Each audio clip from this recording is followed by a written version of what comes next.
संपत सिंह ने आखिर कांग्रेस क्यों छोड़ी? क्या भूपेंद्र सिंह हुड्डा के कारण से ही कांग्रेस छोड़ी है या फिर कोई और नेता है, उस नेता के कारण से संपत सिंह ने कांग्रेस को अलविदा कहा है? एक बड़ा पूरा यानी कि कांग्रेस की पोल खोलते हुए अपना त्याग पत्र राष्ट्रीय अध्यक्ष को भेजा है। तो सवाल खड़े हो गए हैं कि कांग्रेस में क्या अब कांग्रेस से जाने वालों की अब शुरुआत हो गई है? क्या भूपेंद्र सिंह हुड्डा की वजह से कांग्रेस छोड़ी है या फिर कौन नेता है?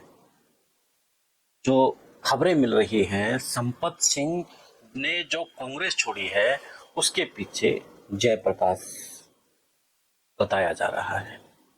संपत सिंह इसलिए मजबूर हुए हैं क्योंकि उन्हें राजनीति करनी थी और राजनीति का गढ़ जो हिसार था उनके लिए, वहां पर तो जयप्रकाश एक बरगद हो चुके थे और उन्हें वहां पर मौका नहीं मिल रहा था।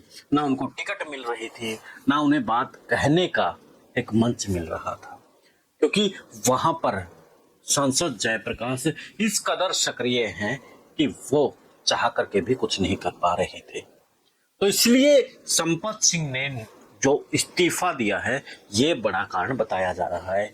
आपको भी लगता है कि क्या जयप्रकाश की वजह से ही संपत सिंह ने इस्तीफा दिया है या फिर भूपेंद्र सिंह हुड्डा के नीतियों से उन्होंने के कारण से इस्तीफा दिया है?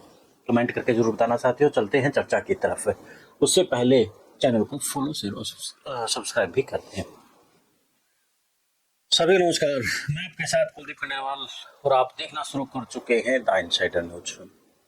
हरियाणा की राजनीति में हर दिन कुछ ना कुछ बदलता नजर आ रहा है और इस बदलाव में कहीं ना कहीं कांग्रेस को नुकसान होता नजर आ रहा है। जिस तरीके से कांग्रेस हर दिन बैकफुट पर जाती नजर आ रही है, तो अब जिस तरीके से जो पार्टी के नेता हैं वो घर छोड़ते नजर आ रहे हैं, तो कांग्रेस के लिए अब सबसे बड़ी दिक्कत है। कांग्रेस के जो बड़े दिग्गज थे, जिनके बलबूते कांग्रेस थी, वो एक एक करके कांग्रेस को छोड़ते चले गए। शुरुआत करें जहां राव इंद्रजीत से लेकर के चौधरी वीरेंद्र सिंह गंभीर, ऐसे दर्जनों नेता थे, जिन दर्जनों नेताओं के बलबूते पर कांग्रेस खड़ी थी। अब उसमें कुछ गिने चुने ही नेता नजर आते हैं और पहले जयप्रकाश भी कहीं ना कहीं कांग्रेस को छोड़ गए थे। उसके बाद दोबारा से जयप्रकाश की और भूपेंद्र सिंह हुड्डा की ऐसी ट्यूनिंग बनती है कि दूसरे नेताओं को दरकिनार कर दिया जाता है और जयप्रकाश के साथ में उसके बेटे को भी कलायत से टिकट मिल जाती है और विधायक बन जाते हैं। बाप सांसद और बेटा विधायक, यानी कि बड़ी बात हो जाती है। जिस नेता ने कांग्रेस को छोड़ दिया हो, कांग्रेस को भला कहा हो और उसके बाद वो कांग्रेस में एंट्री करते हैं और सांसद और विधायक बन जाए, तो वो तो राजा वर्ग के ख्याल है। तो अब संपत सिंह को लेकर के भी खबरें यही मिल रही हैं। जो राजनीतिक विश्लेषक है वो यही कह रहे हैं कि वो सब बातें उनके लिए ठीक थी, लेकिन जो राजनीतिक मंच था वही उनके पास नहीं था, तो वो कांग्रेस में क्या करेंगे? वहां पर चाहे एमसी का चुनाव हो या फिर नगर निगम का चुनाव हो, हिसार लोकसभा में जिनका भी इनके नगर परिषद का चुनाव हो, तो हर जगह जयप्रकाश नजर आते थे। अब जयप्रकाश तो नजर आएंगे क्योंकि वहां वो सांसद है। तो किसी भी एंगल से संपत सिंह को अपनी राजनीति वहां पर होती नजर नहीं आ रही थी। अब वो आरोप लगा करके तो जाएंगे ही।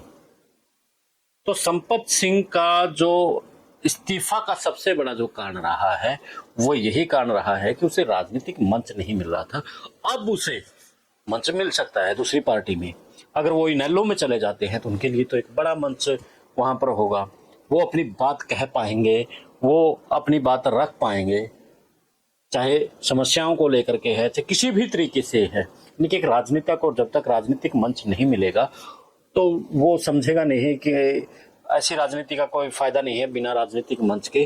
तो अब उन्हें राजनीतिक मंच मिल सकता है और उसी मंच के बलबूते पर फिर से संपत सिंह अपनी जो एक खोई हुई राजनीतिक पहचान है, उस पहचान को आगे बढ़ाने का काम कर सकते हैं।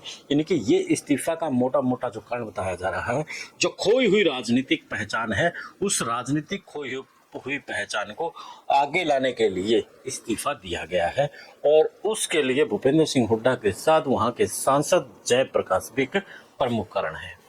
आप भी अपनी राय कमेंट बॉक्स में जरूर देना। मिलते हैं फिर एक नए मुद्दे के नए विश्लेषण के साथ। जय हिंद, जय भारत, जय हरियाणा।